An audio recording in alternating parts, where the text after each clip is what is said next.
Hi, and welcome to part one of How to Add Videos to Your eBay Listings, hosted by the Online Success Institute.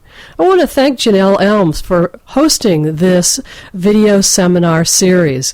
I really appreciate her opening up her lines to us all so we can all learn a little bit more about videos. I'm Cindy Shebley, certified business consultant, educational specialist, and store designer. You can find more information about me at clovercitysells.com. With me today is Danny Byrne from Ghostleg Media. And Danny, would you like to tell us a little bit more about Ghostleg? Hi, Cindy. Ghostleg Media is an online entrepreneur's toolkit. We make books, videos, multimedia tutorials, and other tools for online sellers and eBay entrepreneurs. We're the publishers of Cindy's popular Easy Auction Photography, and we just produced her latest DVD, Adding Video to Your eBay Listings. So what we specialize in is helping you get the most out of your online selling. Wow, that's great, Danny. I know you've been a real indispensable part of my business, and I really appreciate it. Speaking of the DVD, we're bringing the series out as part of that DVD about adding video to your eBay listings. So why would you want to add video to your listings? Well, when I added videos to my newsletters a few months ago, my subscription rate doubled, as well as the click-through rate. And when internet marketers use audio or video and they add it to their websites, they found an average increase of about 72% in sales. I have every reason to believe that you're going to be just as successful if you add video to your listings. Another thing that adding video can do is building trust for your buyers. You know, Cindy, as a buyer rather than a seller, I want to tell you that when I see a video demonstration of a product on eBay, I am a lot more likely to buy it for the simple reason that I know that it works and that the seller actually is in possession of it. I've been burned more than once lately by ordering something that turns out to be a drop ship product. And although the seller sold it in good faith, believing that they'd have it, it turns out that the drop shipper doesn't have the product in stock at all. And we both end up out in the cold. And when I see someone holding a product, talking about it, and physically demonstrating that it works, it makes me a lot more likely to buy it. Excellent point, Danny. Another thing that building trust can do, I saw the other day, was a fellow who had this Mickey Mouse phone. Now, this video wasn't very sophisticated. He just took this phone and he set it at the end of a desk, and he turned his video camera on. You could hear him talking through his little voice narrations. Made me want to buy it, and I don't need a phone, so building trust is a big one. It can also showcase your item a little bit more than a photograph. Here we've got a leaf blower attachment. It's supposed to knock off, well, it does knock off moss from the tops of the roofs. Here in the Northwest, we have a big problem with that. I was working with this fellow who created this simple little attachment for the end of a leaf blower so you wouldn't have to use your pressure washer to knock off the moss. Now, when you use a pressure washer, it often takes off a lot of the composite on the roof as well, so it can damage your roof. It doesn't really show what this does in this photograph. Well, he created a short video actually up on a roof taking off some moss and showed how simple this attachment works and how easy it is. And now he's more likely to sell it. You know, Cindy, they say a picture is worth 1,000 words, and I don't think 1,000 words is nearly enough to describe that picture. I just can't imagine how this thing would work, even after hearing you describe it. But I bet if I saw his video, I'd be sold in a matter of seconds, because that's a problem that everyone here where I live has, and I've gotten up on the roof or hired someone with a pressure washer, and then we've had to replace some of the shingles. So I can see where something like this would be a big seller if it was demonstrated. It's the kind of thing you might see someone at Lowe's or another hardware store actually having videos on end caps demonstrating how it works. That kind of audience building hasn't been available to you on eBay until just recently. Now you can add your own videos, have your own video displays, and I bet it just makes his sales go, I hate to say this, through the roof. That's pretty funny, Danny. Yes, it's true. It really has helped his sales because now you can visualize what is being sold here. The other reason why you might want to add video to your listings, my favorite word is always free, and still adding videos to your listings is free. With YouTube, AOL, MySpace, Google, all of them offering video hosting for free, we should jump in and take advantage of that. The deal with videos is that they're huge files. They take up a lot of space, so if you're hosting your own, it can use up your bandwidth fairly quickly. So let YouTube or AOL or Google take care of that hosting for you and take advantage of its free nature. It's free as far as eBay is concerned, too. Now, if you add photos on eBay, don't you have a limit to how many you can add for free? Yeah, that's right, Danny. Only one for free. So this is one way you can take advantage of showing more than one photo in a video. So that's a good point. So in part one, we're going to talk about some of the equipment and software you need to get a good video for your listings. Now we're going to make some recommendations here on some of the equipment that you need. You don't have to have every single component to start out with, but as you start growing and start getting more comfortable with making videos, you're probably going to want to improve your listings a little bit or your videos and stay ahead of the competition by having a professional looking video. So we're going to recommend what you need to make a professional looking video. But again, keep in mind you don't need each and every one of these components right out of the starting gate. So to start out, you need some way to get a video. You could start with a webcam where you could just set yourself or your product in front of your computer with a webcam and take the video that way. Your digital camera also comes with, most digital cameras anyhow, come with some sort of way to make movies, little short movies, usually 30 seconds to a minute, depending on your card.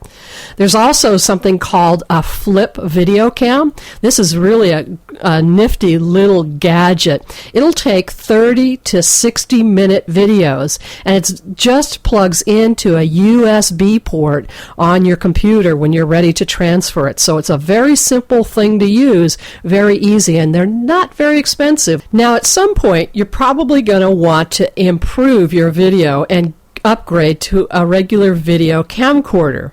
So I'm going to make some recommendations. You don't need the most expensive video camera on the market, but you do need to be aware of a few things that you should look for when you're actually out there ready to purchase a video cam. First thing is get it in the DV format. That's a mini DV format. That's a tape format, not the DVD format that a lot of the cameras come in. That mini DV tape format actually gives you a higher quality video to start with. Now, when you get your video camera, look to see where the tape is loading from. You want a side loading tape instead of a bottom loading tape. That way, if you've got your video camcorder on a tripod, you don't have to take it off the tripod to change tapes when you run out of one tape. Another good feature to look for is that the flip screen rotates all the way around to the front. You may not want to be in your videos, and you may not be in your videos, but you might be in front of the camera using your hands to demonstrate a product. And you're going to want to watch the screen to see where your placement is and how things are moving along. Finally, what you want also is one that has microphone jack, so you're not relying just on your onboard mic. Lots of times that mic will actually pick up sounds all the way around the camera, and that can be kind of distracting. There's lots of noises between the subject who's talking and the camera. Also, those onboard mics can sometimes actually pick up the sound of the tape running through the camera. You don't want that either. I just want to emphasize what Cindy just said.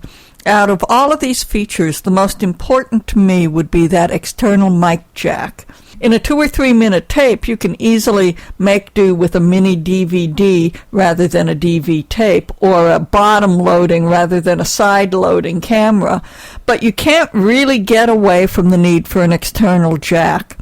Once you start shooting your videos, you're going to feel very restricted if you have only your onboard sound. And you're going to find that having an external jack makes all the difference in how much work it is for you in post-production in getting the sound to be good and clear so that your buyers can understand what it is you're telling them when you're trying to get them to buy your product.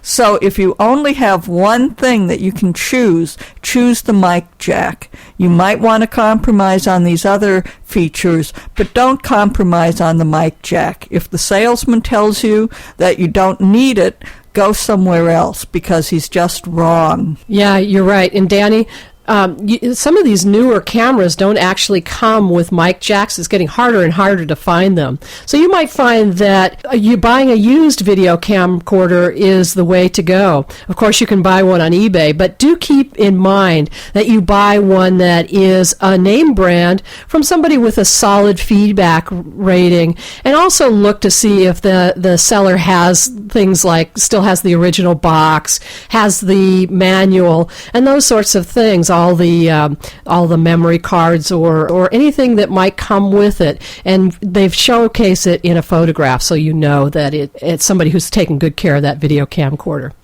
So let's talk a little bit about the different kinds of microphones that you're going to want to put into that mic jack.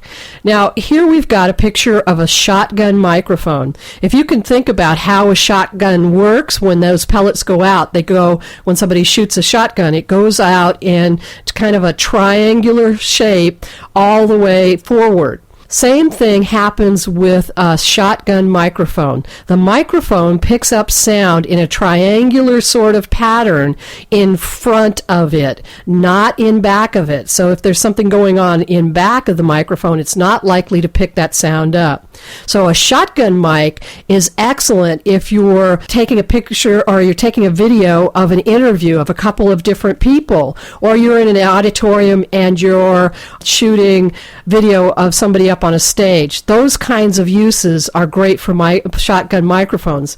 Probably not the first purchase in microphones that you're going to use for your own videos for eBay. What probably you're going to want first is what's called a lavalier mic. Now, a lavalier mic is fairly inexpensive, about $25. Now, a lavalier mic is something that actually clips to the lapel of the person who's speaking. You've probably seen them if you've ever watched the news. You see those little mics clipped to the news anchor people. These mics are what are called very directional mics. They pick up only the person who's being mic'd. So if you're taking a video out in your backyard and the dog in the front yard is barking, not likely to be picked up with this lavalier mic. So that makes it very, very directional, very easy to get good, clear sound. And Cindy, I just want to add that they're not only useful if you're miking someone else. If you're behind the camera and you're taking a picture of something like a car, for instance, and you want to be able to discuss what you're seeing when you're looking at this video of the car, like you want to say, notice the interior is the original leather, or you're pointing out other features of the car, if you're wearing the mic and you're behind the camera, you still get excellent sound. You don't have to be in front of the camera to get good sound, which you normally do if you're using the onboard mic. So the lavalier mic, for just a few dollars, will pay for itself very quickly in post-production and also in the quality of your videos. Absolutely.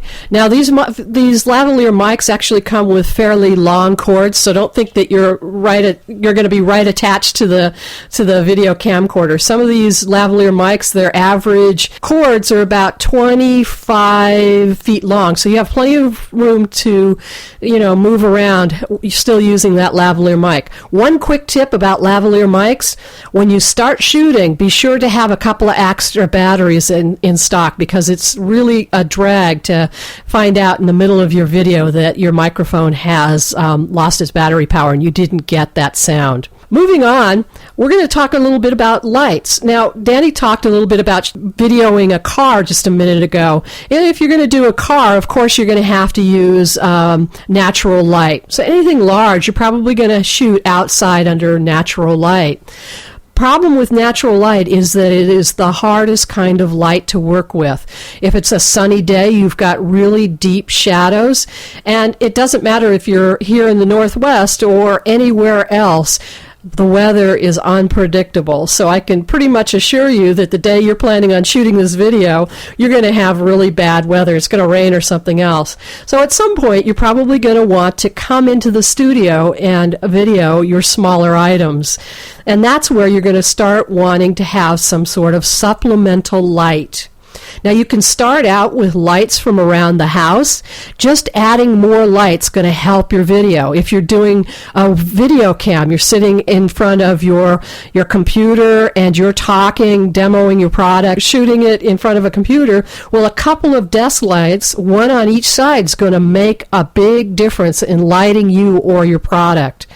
However, if you're going to start purchasing lights to bring in extra light for your video shoots, you're probably going to want to upgrade to studio lighting equipment. But Cindy, before you start talking about the studio lights, let me point out that so far what we've seen is that you don't have to invest in new equipment to make these videos for eBay. You can use gooseneck lamps that you have on your desk. You can use a still camera. You can use a 5-year-old camcorder or a $25 webcam on top of your monitor. The barriers to entry for this kind of work are almost non-existent. If you're already selling on eBay, chances are you already have everything you need to start making your first video. As you go along, sure, you may want to get more, partly because it's fun and partly because it'll be less work. But to get started, if I understand this correctly, what you're telling me about the lights and what we know about the cameras, you already have what you need. Yes, Danny, you're absolutely correct. That's right. You can use the equipment you have around the house to make these videos, which makes it really exciting.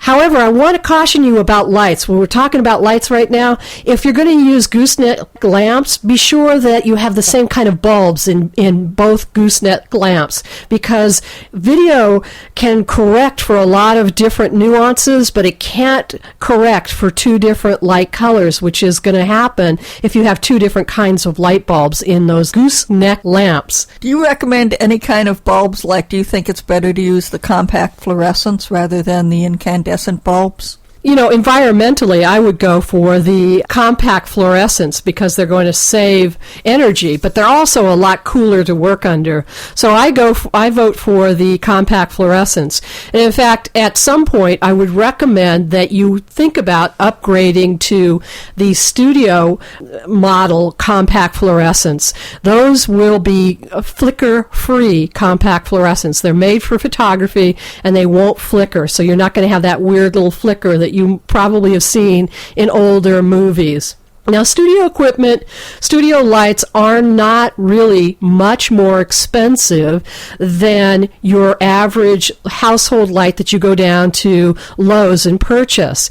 So at some point, you're probably going to look into upgrading. What you're going to look for if you're going to set up your studio, what I recommend is 3 lights. One on each side of the subject, and then one either as a hair light, which will be above the subject to kind of give them a nice sheen to their hair, or it'll go below the subject and light up, depending on what looks better to you, the person who's setting it up. And we'll talk more about that in another webinar a little later on. But what you do need is, when you're setting up your studio, I would recommend compact fluorescents. They're cooler to work under, and 3 lights to start out with. Should you look for the daylight balance compact fluorescence? Does it make any difference? Your video camera will probably correct for a lot of the off colors using the other kind of compact fluorescence,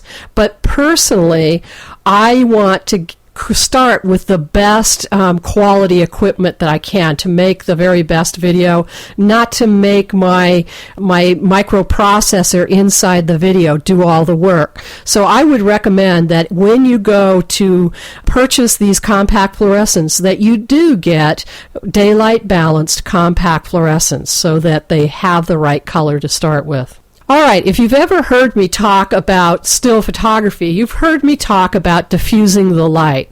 What that means simply is that you're going to put some sort of translucent material between the light bulb and the subject. What that does is it breaks up the light rays and makes the transitions or the contrast a lot less. In other words, there's no deep shadows, dark shadows. And when you're photographing or videoing a product, you want to highlight that product as much as possible so you see as much detail. And diffusing light does that. So some sort of translucent material. What we've got a picture of here is a shoot-through umbrella. Not very expensive, great, easy way to diffuse the light. At some point, you're probably going to want to warm up the look, especially when you start photographing or videoing people. Now, video is referred to as a cool medium. In other words, when you start looking at your videos, you're going to notice that they're kind of bluish. They're kind of a lighter blue color than you're used to seeing, especially on TV. Well, what those TV videographers do is they warm up the scene by reflecting warmer light onto the subject, and they use reflectors, gold reflectors, something with a nice golden color to it, to bounce light onto their subject and make them look a lot healthier and warmer. You know, Cindy, let me interrupt you here for just a second while you're talking about equipment. It wasn't that long ago that all of these things, studio lights, umbrellas, reflectors, were all beyond the pocketbook of the average home user. In the last few years, I've noticed that the prices dropped dramatically on all of these kinds of tools. It used to be that just a light set would run several $100s, and I see that you sell them now in your store for about $20 for 2 lights. There's really no advantage anymore to trying to make do with homemade equipment or scrape together things, putting Reynolds wrap over gator foam to make a reflector and getting a so-so job that you have to spend a couple hours in your video editing software fixing up. If you think your time is worth any money at all, you're going to find really quickly it's worth investing in your equipment because it's going to be a very small amount. Yes, thank you, Danny, for bringing that up. Actually, if you're interested in finding out more about how much these things cost, I do sell them in my store, and you can visit me at www.clshubley.com. I want to ask you about this, Cindy, because I'm not as familiar with still photography. This equipment works both ways, right? The umbrellas, the reflectors, the lights, all of that can be used for your regular eBay photography as well as for videos. Yes, Danny, that is absolutely correct. One investment for both.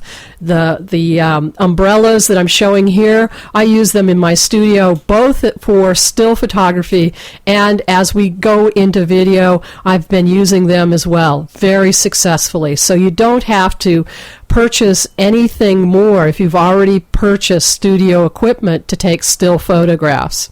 So let's kind of move on here and start with a little tour of video software. And Danny, that is actually your specialty, so I'm turning it over to you. You know, one of the things that stops people from using video on the web is a fear that the software is going to be really difficult to learn. People expect it to be something like Photoshop, where you're going to have to invest 6 months or more just studying before you're really comfortable doing anything. And a few years ago, that might have been true. But just as there have been big improvements in the equipment, and as it's become more and more accessible to the average home user, the same thing has happened with the software. It doesn't cost hundreds of dollars anymore, and it's actually really easy to use. We're going to talk about it in more detail in the 3rd episode. Today, we're just going to have a really fast overview. The other thing that stops people is that the vocabulary is a bit daunting. Video is really fraught with jargon. You'd think that these terms that you know from everyday English mean the same thing in video as they do in your normal day-to-day life, and it turns out they don't, and you get a little bit lost. Or you think that you know how to do something, and it turns out in video you're doing something entirely different. Don't be intimidated by video jargon. Really, most of the things you're going to have to do to make a video, to put on YouTube, and to use it in eBay, you already know how to do from your day-to-day computing. If you can list on eBay, you can list with a video. It's just not that complicated. So let's take a look at some of these terms. One of the first ones you're going to hear is transcoding. That by itself sounds kind of mysterious, but you're familiar with transcoding. If you've used still photography at all, you know transcoding as save as. Oh, is that what that means? If you have a still camera and it takes pictures uncompressed in the TIFF format, if you take those TIFFs and try to put them online, you know that it doesn't really work very well. The file is too big. When you want to use it online, you want it to be a smaller file, and so you just use the save as command. If you've taken a picture of some cowboy boots that you want to sell on eBay and they're in a TIFF, you don't have to go back and take them again in a different format. You just open your photo editing software and you say save as, and then you pick another format like a JPEG or a GIF.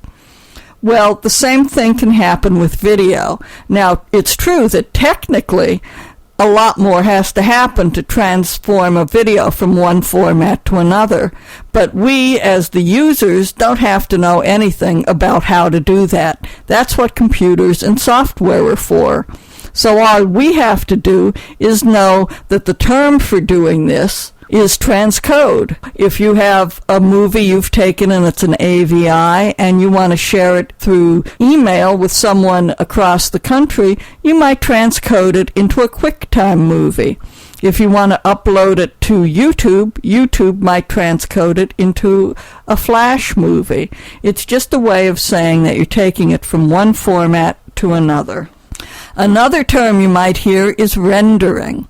Rendering. That sounds ominous. Yeah, rendering sounds terrible. But what it is taking your video and making it shareable. Basically, it's as a metaphor, it would be a lot like taking your photograph and printing it so that other people can look at it. When you render a video, you take your raw footage and you take all the edits you've made. Maybe you went out and took a photo of a car, and while you were moving from the motor to the interior, you got a view of your feet as you were walking along to the door. Well, you wouldn't want that up on eBay. You would cut that out. So you edit your video to get rid of that kind of footage. And now you've got a new movie. You render it into a shareable format. It's not complicated. Again, it's nothing that you don't do every day when you make a file in a way that you can share it with other people. It just has its own vocabulary. You've heard us say several times tonight that videos are very large. In fact, an uncompressed AVI from a camcorder can take up several gigabytes of space. Even a short 10-minute movie on a camcorder might be 2 or 3 gigs, which is just way too big to ever use on eBay or even just on your website. So what you have to do with these huge movies is compress them. Now, you've probably heard someone at some point refer to codecs. They say they want to do this or that, but they don't have the right codec. Yeah, I used to think that was Kodak. Like the camera. No, codec is actually 2 words smushed together. CO for compress and DEC for decompress. And what happens is that a codec is a very specific formula that's used by your video software to make the video very small. It takes out all kinds of unnecessary information, and then the video can be transferred across the web. And the player that's associated with this codec knows how to decompress the video when it's playing it back, so you have a smooth video with no sign that it's been compressed. So it's sort of like just zipping and unzipping a file. Again, it's not something you have to really learn how to do. The software does it for you. And if you don't have the appropriate codec on your computer, usually what happens is, say you have a version of QuickTime that maybe is 2 or 3 versions behind the current one, and somebody makes their video with the latest QuickTime Pro. Well, when you try to open it, QuickTime will say to you, you just have to download the latest version of QuickTime to view this player. You do that, and the codec that you need will come with the video player, and you're up and running. You don't have to know anything about which codec, what version, or how to use it. And the last thing I want to talk about in terminology is authoring. Now, you're not going to really have occasion to worry about authoring with YouTube and eBay, because authoring is burning your DVD to a DVD disc.